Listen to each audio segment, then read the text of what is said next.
Hello friends, मैं आपका दोस्त डॉक्टर सुनील कुमार और आप देख रहे हैं डॉक्टर कुमार एजुकेशन क्लिनिक। आज हम बात करेंगे किडनी डैमेज क्यों होती है और ऐसे कौन से फैक्टर हैं जो किडनी को डैमेज करते हैं। डे बाय डे किडनी की जो प्रॉब्लम्स हैं वो बढ़ रही हैं।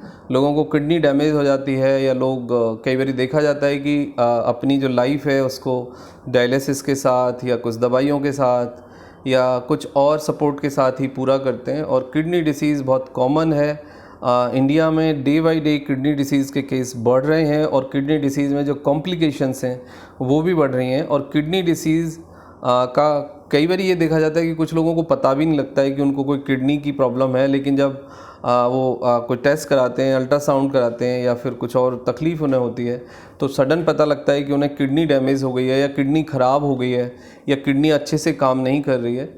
तो फिर ये कंडीशन क्यों डेवलप होती है और इसके पीछे क्या कॉज है।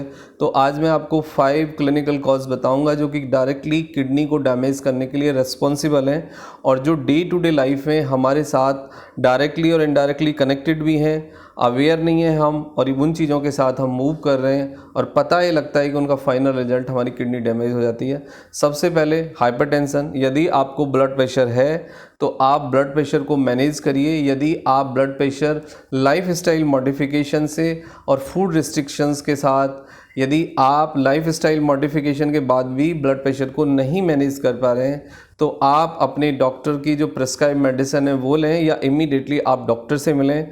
But blood pressure has to be manage, otherwise लगातार ब्लड प्रेशर के बढ़े रहने से आपकी किडनी के डैमेज होने का रिस्क काफ़ी हद तक बढ़ जाता है। और ब्लड प्रेशर डायरेक्टली रिस्पॉन्सिबल है किडनी को डैमेज करने में और किडनी के फंक्शन को डिटेरियोरेट करने में। दूसरा लेवल है डायबिटीज़ यानी ब्लड शुगर। यदि आपको ब्लड शुगर है, हाई ब्लड शुगर आपको है और आप डायबिटिक हैं, एक डायग्नोस प्रॉब्लम है आपको, तो आप अपनी पूरी दवाइयाँ टाइम से लें। डाइट रिस्ट्रिक्शंस ज़रूर करें। फूड में रिस्ट्रिक्शंस बहुत ज़रूरी हैं डायबिटीज़ पेशेंट के लिए। और वॉकिंग, एटलीस्ट डायबिटिक पेशेंट कुछ और ना कर पाए तो कम से कम वॉकिंग करें। लाइफस्टाइल को मॉडिफाई करें, जितना हो सके नेचुरल फूड लें। हर 3 घंटे पे हल्का हल्का खाना खाएं और अपने फूड से कार्ब्स और फैट और स्वीट्स ये निकालें। एक अच्छा बेटर फूड प्लान के साथ आप अपनी डायबिटीज़ को मैनेज करें। But your sugar level has to control.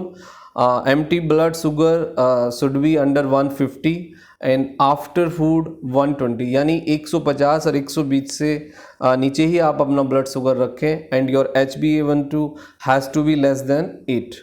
तो ये एक डायबिटीज़ को मैनेज करने का एक पैरामीटर है, आप उसको फॉलो करें। उसके बाद हाइपोथायराइडिज्म एंड ओबेसिटी।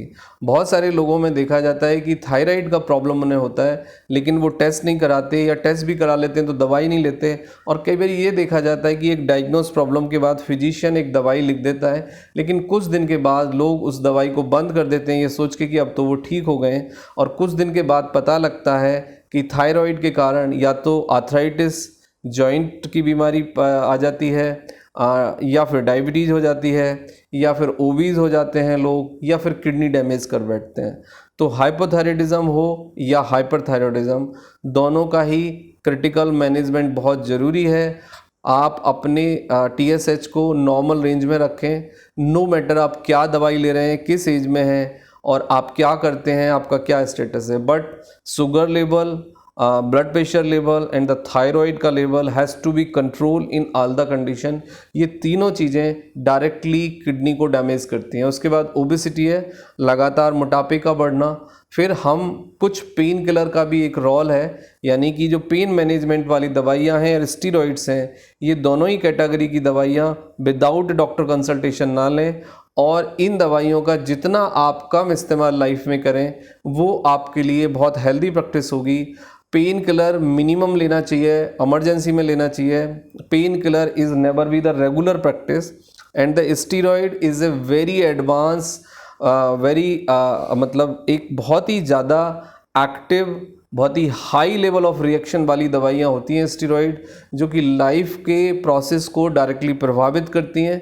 तो स्टीरॉयड कभी भी किसी भी कंडीशन में विदाउट स्पेशलिस्ट कंसल्टेशन नहीं लेना चाहिए।